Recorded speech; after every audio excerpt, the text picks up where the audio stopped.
Vande Mataram friends, how are you? Fine? Okay, I am Manish Kayasthar and I am going to teach you chemistry today. We are start from 11 science chapter number 3. Chapter number 3 is classification of elements and periodicity in properties. तो इस chapter में हम elements जो हमारे पास है उनका classification किस base पे किया जाता है उसको समझेंगे और पीरियोडिसिटी क्या है और कौन कौन सी ऐसी प्रॉपर्टीज है जो पीरियोडिसिटी पे लागू पड़ती है वो हम सीखेंगे। सबसे पहले हम एग्जाम रिलेटेड जो मैटर है उसको थोड़ा देखते हैं। तो हम मेनली दो तरह के एग्जाम देते हैं। एक एनसीईआरटी बेस्ड एग्जाम होती है जो ज़्यादातर थियोरेटिकल रहती है और दूसरी होती है कॉम्पिटिटिव एग्जाम्स जी या नीट या अदर कोई भी जो एमसीक्यू बेस्ड होती है। एनसीईआरटी एग्जाम में जहाँ पे 1 मार्क्स 2 मार्क्स 3 मार्क्स के क्वेश्चन आते हैं वहाँ एनुअल पेपर में ज़्यादातर इस चैप्टर से 6 या 7 मार्क्स के क्वेश्चन आपको मिलेंगे जो हर तरह के रहते हैं। 1 मार्क्स के भी हो सकते हैं, 2 मार्क्स 3 मार्क्स इधर 4 मार्क्स के भी हो सकते हैं। जी और नीट की अगर हम बात करें तो लास्ट 42 इयर्स के पेपर को स्टडी करने से पता चलता है कि at least 1 question is asked from this chapter. So friends, this chapter is very very important for us and we also discuss about application not only for exam but what is the application of this chapter in the chemistry field. First of all, ये जो chapter है वो हमारा chemistry का base है जो उसको एकदम स्ट्रॉन्ग करता है। हमारा फंडामेंटल एकदम पावरफुल हो जाता है और केमिस्ट्री हमें इजी लगने लगता है, इंटरेस्टिंग भी हो जाता है। ज़्यादातर स्टूडेंट ये कंप्लेन करते हैं कि सर केमिस्ट्री में रट्टा मारना पड़ता है, फॉर्मूलास नहीं बना पाते हैं, समीकरण जो है इक्वेशन है बैलेंस नहीं कर पाते हैं। तो ये सब क्यों होता है? क्योंकि उनको इसका बेसिक नॉलेज नहीं होता है। अगर एक बार ये चैप्टर आपको बराबर आ जाएंगे तो केमिस्ट्री आपके लिए बहुत इजी हो जाएगा। कॉम्पिटिटिव एग्जाम के नज़रिए से हम देखें तो कॉम्पिटिटिव एग्जाम में फ्रेंड्स मेन फैक्टर क्या रहता है? स्पीड। जब हम बहुत स्पीड में कुछ करने जाते हैं तो अगर हमारा बेस क्लियर नहीं होगा तो क्या होगा? ज़्यादातर हम मिस्टेक करेंगे और इसके लिए हमको नेगेटिव मार्क्स ज़्यादा मिलते हैं और वहाँ तो स्पीड ही मेन है।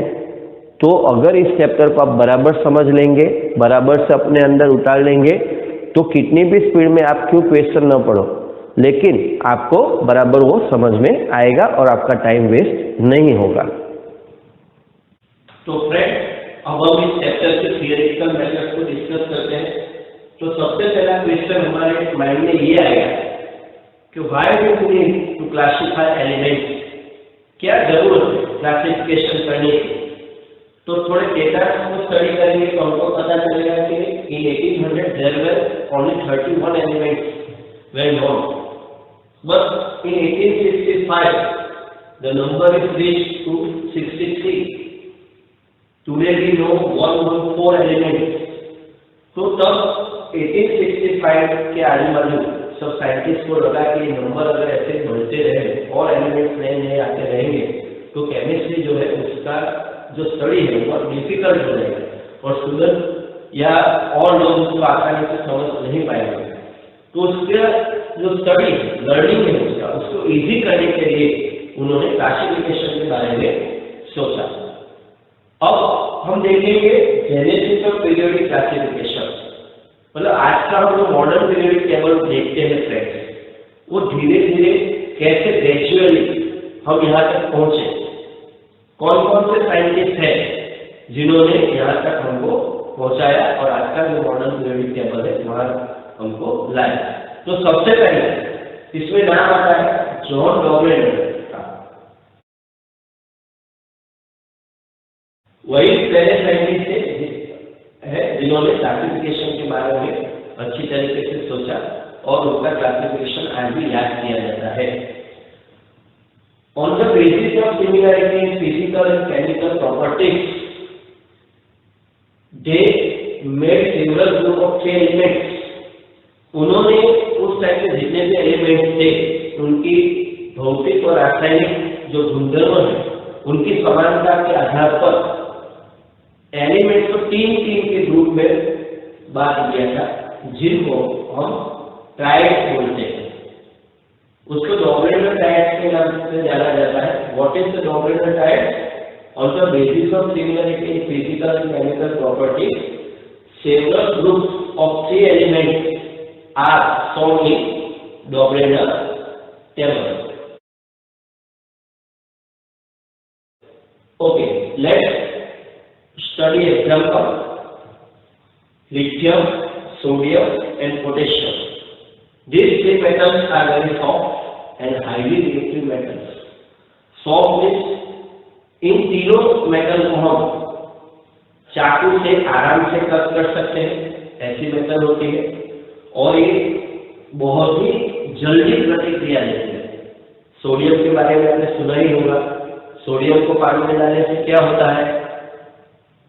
हाँ, 10वीं में आप उसका इक्वेशन भी पढ़ के आए, समीकरण भी आपने देखा है। Yes good.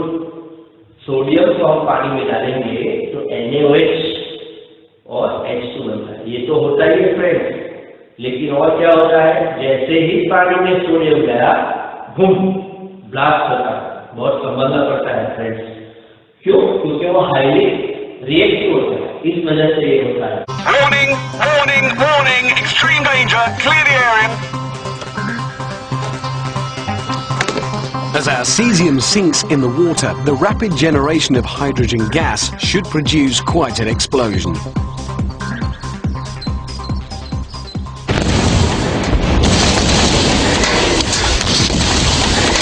And it does. अब हम देखेंगे लो ऑफ टाइड्स। तो टाइड्स का लो क्या है? जो मिडल एलिमेंट है atomic weight of average,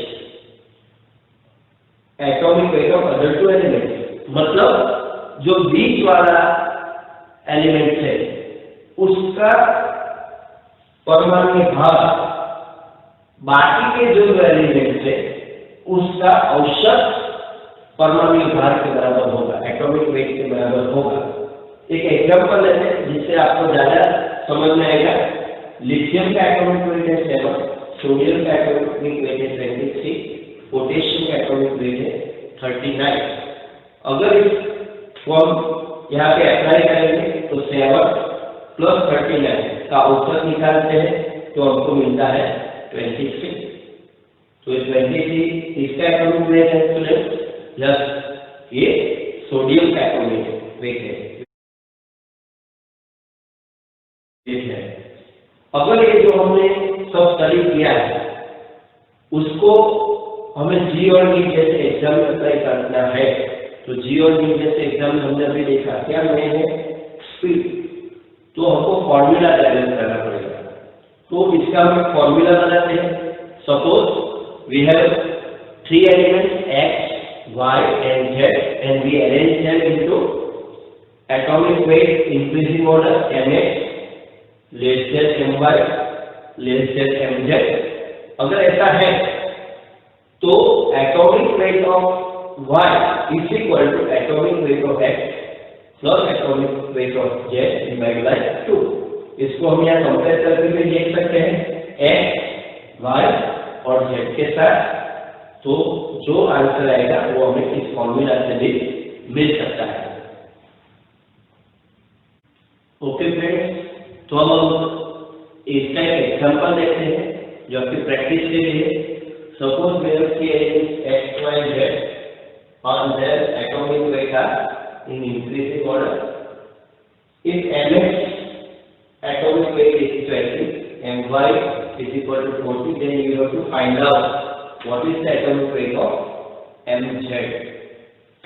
students, आपको ये फॉर्मूला लगा के करना है, बहुत इजी है, आपको आ ही जाएगा, आंसर भी मैंने दिया है। अगर नहीं आता है तो जो हमारा डाउट सेक्शन होगा उसमें हम इसको डिस्कस करेंगे।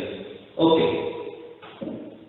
अब हम देखेंगे दूसरे साइंटिस्ट के बारे में हम स्टडी करेंगे, वो है Peter van पोर्टोइस।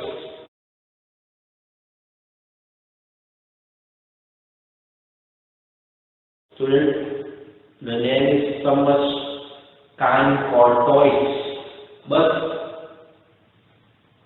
what we did, let's look at that. He arranged elements into a first increasing order of atomic weight. Atomic weight के आधार पर उसके बढ़ते क्रम में सभी एलिमेंट्स को उन्होंने अरेंज किया। फ्रेंड्स, ध्यान रखिएगा, ये बात यहाँ पे नहीं थी। इन्होंने सबसे पहले एटॉमिक वेट के इंक्रीजिंग ऑर्डर में सारे एलिमेंट्स को अरेंज किया, और सबसे बढ़िया जो इनकी बात है, सबसे अच्छी बात है जिनके लिए आज उनका नाम लिया जाता है, वह सीरीजिकल टेबल। सबसे पहले उन्होंने हमको ये जो पीरियोडिसिटी है उसका कंसेप्ट सबसे पहले केमिस्ट्री में लाने वाले थे कांट कॉर्टोइस। उन्होंने हमको पीरियोडिकल टेबल दिया। अगर उसका खोल के देखेंगे तो इस तरह से, जैसे हमारे आज के मॉडर्न पीरियोडिक टेबल में देखने को मिलता है, यहाँ से एलिमेंट स्टार्ट होते हैं यहाँ, फिर यहाँ पे हम सीधा नहीं जाते, इसका और इसके जो प्रॉपर्टीज है वो ग्रेजुअली आगे बढ़ती है। तो मॉडर्न पीरियोडिक टेबल में जो हमको देखने को मिलता है पीरियोडिसिटी, वो वर्ड सबसे पहले अच्छे तरीके से समझाया कांट कॉर्टोइस के पीरियोडिक टेबल ने। ओके फ्रेंड्स, तो अब हम अगले साइंटिस्ट के बारे में देखेंगे जो है जॉन न्यूलैंड। जॉन न्यूलैंड जो है, उन्होंने अपने आवर्त कोष्ठक में, अपने पीरियोडिक टेबल में भी सभी एलिमेंट्स को increasing order of atomic weight के हिसाब से रखा था। उन्होंने एक बहुत ही वेल नोन रूल है वो दिया है, जो उनके पीरियोडिक टेबल में दिखता है, वो है every 8 element had properties similar to the first element. मतलब कि जो हर 8वां एलिमेंट है वो पहले एलिमेंट की जैसे ही प्रॉपर्टीज दिखाता है। एग्जाम्पल से हम समझते हैं, यहाँ पे मैंने जो उनका जॉन न्यूलैंड ने जो पीरियोडिक टेबल रखा है उसको मैंने यहाँ पे दिखाया है। यहाँ हम इसको एग्जाम्पल के तौर पे देखते हैं। सपोज ये हमारा पहला एलिमेंट है फर्स्ट, देन 8वां एलिमेंट कौन सा होगा वो देखते हैं। First one, second, third, fourth, fifth, sixth, seventh, and this is the 8th one. Yes, it is sodium. So friends, we know very well, we have already discussed it, that lithium and sodium are soft metals and highly reactive. Okay, एक बार फिर से देखते हैं। यहाँ पे आगे इसको हम पहला ले लेते हैं, दूसरा, तीसरा, चौथा, पांचवा, छठा, सातवां, आठवां। Okay, sodium and potassium also show similar properties. Same way beryllium and magnesium, calcium shows similar properties. So now we looked at these rules. It seems like octaves of musical notes. What is musical notes? Sa re ga ma pa da ni sa. Students, जब हम 8वें character पे आते हैं तो फिर से वो मिलता है हमको सा। इसी तरह कुछ इसमें दिखने को मिलता है, इसीलिए इसको ऑक्टेव रूल से भी जाना गया है। Octave rule of John Newland, that is every 8 element had properties similar to the first element. Okay, but this rule has also limitations. ये रूल जो है स्टूडेंट्स, वो कैल्शियम तक के जो तत्व है, एलिमेंट्स है, वहां तक ही सच रहता है। अगर उससे आगे हम जाएंगे तो फिर इसका इंपॉर्टेंस नहीं रहता है। Okay friends,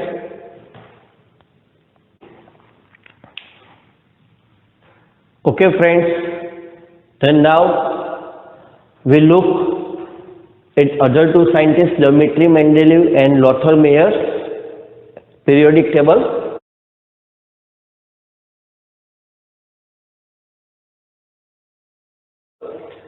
both scientist tables are closely resembles the modern periodic table.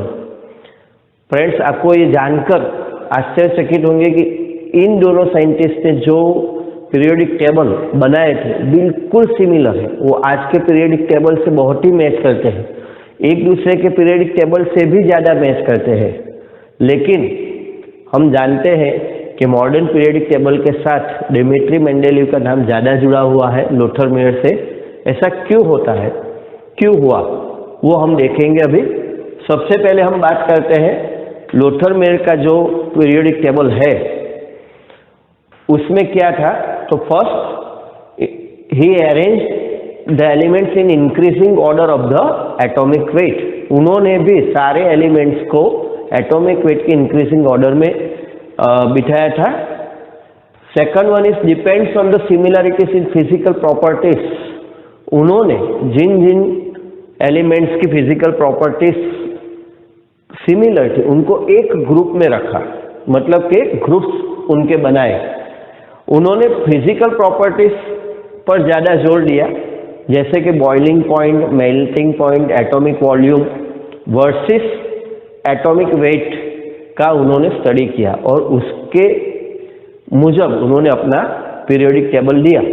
अब मेंडेलीव की बात करते हैं हम, तो मेंडेलीव ने भी सेम एज मेयर, मतलब उनके पीरियोडिक टेबल में भी हमको सारे elements increasing order of atomic weight में ही मिलते हैं। लेकिन यहाँ से थोड़ा जो डिफरेंस है वो हम देखेंगे।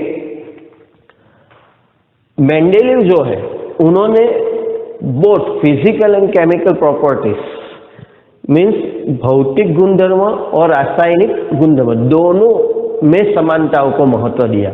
उन्होंने boiling point, melting point in सबको तो देखा ही, उनके साथ में उन्होंने एलिमेंट्स की रिएक्टिविटी और एलिमेंट्स की वैलेंसी को भी ध्यान में रखा अपने आवर्त कोष्ठक में।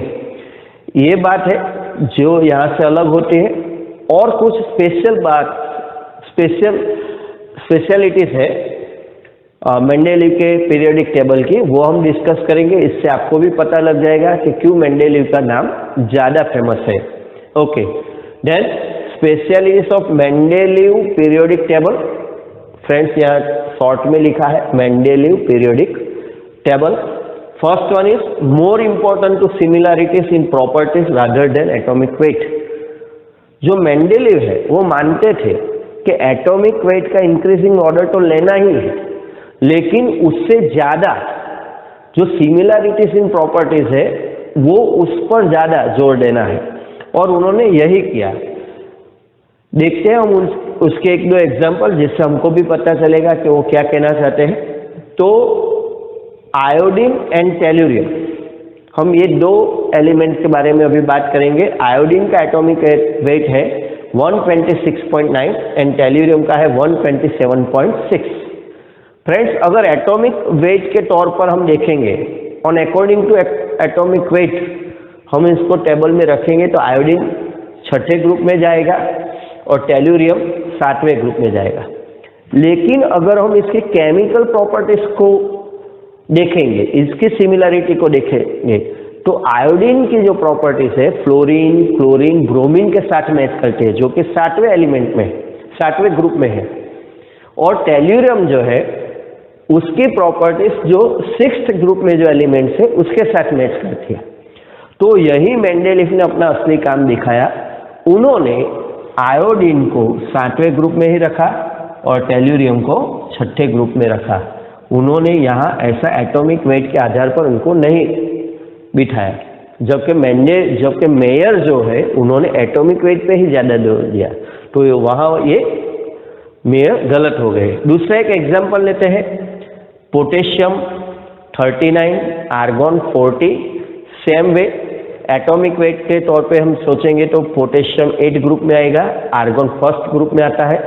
लेकिन हम सभी जानते हैं कि potassium is a highly reactive metal, so its properties resembles to first group elements. Otherwise argon is inert gas and his property relates with helium, neon, so वो 8 ग्रुप का एलिमेंट होना चाहिए। तो यहाँ फिर से जो मेंडेलीव है उन्होंने केमिकल प्रॉपर्टीज पे ज़्यादा जोर दिया, एटॉमिक वेट पे नहीं, और पोटेशियम को फर्स्ट ग्रुप में रखा और आर्गोन को 8 ग्रुप में रखा। तो ऐसे तो बहुत सारे एग्जाम्पल है उनके। और एक बाबत भी जो है वो हमको अट्रैक्ट करती है उनकी ओर, वो है left several gaps for undiscoverable elements and also predicted about their properties. उन्होंने अपने आवर्त सारणी में कुछ स्थान रिक्त रख दिए थे और वहां पे कुछ ऐसे एलिमेंट्स के बारे में बात की थी जिनको अभी खोजा भी नहीं गया था। उन्होंने उसके बारे में प्रिडिक्शन भी कर दिया था कि इस खाली जो स्थान है, ये जो गैप है, उसमें इस तरह का एलिमेंट हमको इन फ्यूचर में प्राप्त होगा। ऐसे 2 एग्जाम्पल लेते हैं हम। उन्होंने एल्यूमिनियम के नीचे एक गैप रखा था और वहां उन्होंने अपनी ओर से एक एलिमेंट्स को रखा था, उसका नाम दिया था एका एल्यूमिनियम। और बाद में उस जगह पे गैलियम नाम का तत्व खोजा गया। फ्रेंड्स, थोड़ा यहाँ पे गैलियम है, उसका Ga लिखा जाता है, इसको ध्यान रखिएगा। गैलियम नाम का तत्व खोजा गया और जब देखा गया कि एका एल्यूमिनियम की प्रॉपर्टीज जो प्रेडिक्ट की थी मेंडेलीव ने और गैलियम की प्रॉपर्टीज बहुत मैच हुई, स्टूडेंट्स सारे आश्चर्यचकित रह जाएंगे। एनसीईआरटी बुक में ये टेबल भी दिया गया है, आप भी देख सकते हैं कि एका एल्यूमिनियम की क्या प्रॉपर्टीज प्रेडिक्ट की थी और गैलियम की properties same near about to eka aluminium जैसी है। स्टूडेंट्स, यहाँ एका का मतलब क्या होता है? एका मीन्स नेक्स्ट टू, इसके पीछे तुरंत, एल्यूमिनियम के बाद वाला तुरंत, ऐसा उसका अर्थ होता है। दूसरा एक एग्जाम्पल भी है, सिलिकॉन के नीचे उन्होंने एक गैप रखा था और वहां एक एलिमेंट उन्होंने बताया था, उसका नाम रखा था एका सिलिकॉन। और बाद में वहां पे जर्मेनियम की खोज हुई और जब दोनों की प्रॉपर्टीज मैच की गई, एक एका सिलिकॉन की प्रेडिक्टेड प्रॉपर्टीज और जर्मेनियम की प्रैक्टिकल से प्राप्त हुई थी वो प्रॉपर्टीज, तो दोनों बहुत ही रिसेंबल करती थी और आज भी इस काम के लिए मेंडेलीव को सब लोग ज्यादा मानते हैं। Now look at a periodic law given by Mendeleev. उन्होंने कहा the properties of elements are periodic function of their atomic weight. मतलब कि जो एलिमेंट्स की पीरियोडिक प्रॉपर्टीज है वो एक पीरियोडिक फंक्शन है, मीन्स एक नियत अंतराल पे वही सारे गुणधर्म वाली एलिमेंट्स, वही सारी प्रॉपर्टीज वाले एलिमेंट्स हमको फिर से प्राप्त होती है। जैसा कि हमने न्यूलैंड में देखा कि लिथियम से अगर हम 8वें एलिमेंट पे आएंगे सोडियम पे, तो वही प्रॉपर्टीज वाला सोडियम हमको मिलता है। ऐसा ही कुछ यहाँ पे मेंडेलीव के पीरियोडिक टेबल में भी देखा गया है। फ्रेंड्स, पीरियोडिक लॉ के बारे में भी हम बोले तो यही पीरियोडिक लॉ लोथर मेयर ने भी दिया था, सेम है दोनों इस बारे में भी। लेकिन जो मेंडेलीव का पीरियोडिक लॉ है वो पहले पब्लिश हुआ और उसके बाद में लोथर मेयर का पब्लिश हुआ। तो एज पर रूल्स मेंडेलीव का नाम आज भी आवर्त कोष्ठक से ज्यादा जुड़ा हुआ मिलता है। फ्रेंड्स, हम एक और एक्स्ट्रा बात है, ये जो हमने बात की वो एनसीईआरटी के तौर पे है। अब थोड़ा और 1-2 बातें हैं जो अभी हमारे एनसीईआरटी में नहीं दी गई है और जी और नीट में उसका थोड़ा इम्पोर्टेंस ज़्यादा है, सभी रेफरेंस बुक में देखने को मिलती है। तो हम यहाँ देखेंगे कि he find out some elements with wrong atomic weight. Mendeleev ने कुछ ऐसे एलिमेंट्स के बारे में भी पता लगाया कि जिनके जो एटॉमिक वेट है, परमाणुीय भार है, वो उस टाइम पे उनको गलत लगते थे। जैसे कि हम एक एग्जांपल लेते हैं इंडियम के बारे में। अगर इंडियम की बात करें तो फॉर्मली पहले उसका एटॉमिक वेट था 76 और इस एटॉमिक वेट के हिसाब से उसको पोजीशन में रखा गया था बिटवीन आर्सेनिक एंड सेलेनियम, उसके बीच में रखा गया था। लेकिन मेंडेलीव ने देखा कि इंडियम के जितनी भी प्रॉपर्टीज है वो आर्सेनिक या सेलेनियम से मैच नहीं होती। इंडियम की सारी प्रॉपर्टीज ज्यादातर एल्यूमिनियम और थैलियम के साथ मैच होती है, ऐसा उन्होंने पाया। और अगेन यह हमने कहा था कि उन्होंने सिमिलैरिटीज इन प्रॉपर्टीज पर ज्यादा जोर दिया, तो उन्होंने इसके बारे में बहुत रिसर्च किया और उनको लगा, उस टाइम पे वो प्रूव नहीं हुआ था, लेकिन उनको लगा कि उसका एटॉमिक वेट 114 होना चाहिए और उसको एल्यूमिनियम और थैलियम के बीच में ही जगह मिलनी चाहिए। Friends, again we surprise that after some time जब इंडियम का फिर से एक बार एटॉमिक वेट खोजा गया तो वो करीबन 114 ही था। और आज मॉडर्न पीरियोडिक टेबल में हम देखते हैं कि इंडियम को एल्यूमिनियम और थैलियम के बीच में ही जगह मिली है। तो फ्रेंड्स, हमने देखा यहाँ कि मेंडेलीव और मेयर के पीरियोडिक टेबल में क्या समानता है और क्या क्या उसमें डिफरेंस है। और हमने ये भी देखा कि किस तरह से पीरियोडिक टेबल तक, अभी हमने पीरियोडिक टेबल नहीं देखा, लेकिन किस तरह से हमने ग्रेजुअली धीरे धीरे पीरियोडिक टेबल तक आए। हम सबसे पहले शुरू किया डॉबरेनर से, बाद में कान-कोर्टोइस को लिया, उन्होंने सिलिंड्रिकल एलिमेंट्स को रिप्रेजेंट किया। बाद में हमने देखा जॉन न्यूलैंड को, जिन्होंने ऑक्टेव रूल्स दिया। और बाद में हम आए मेंडेलीव एंड लोथर मेयर पे, और वहाँ पे मेंडेलीव ने हमको बताया कि एटॉमिक वेट तो इम्पोर्टेंट है ही, लेकिन उससे भी ज़्यादा इम्पोर्टेंट है केमिस्ट्री में सिमिलैरिटीज इन प्रॉपर्टीज। ओके फ्रेंड्स, तो हम यहाँ पे इस टॉपिक को ख़त्म करते हैं। इसके साथ मैंने आपको कुछ MCQ दिए है और एक होमवर्क भी दिया है, उसको आप ट्राई कीजिए।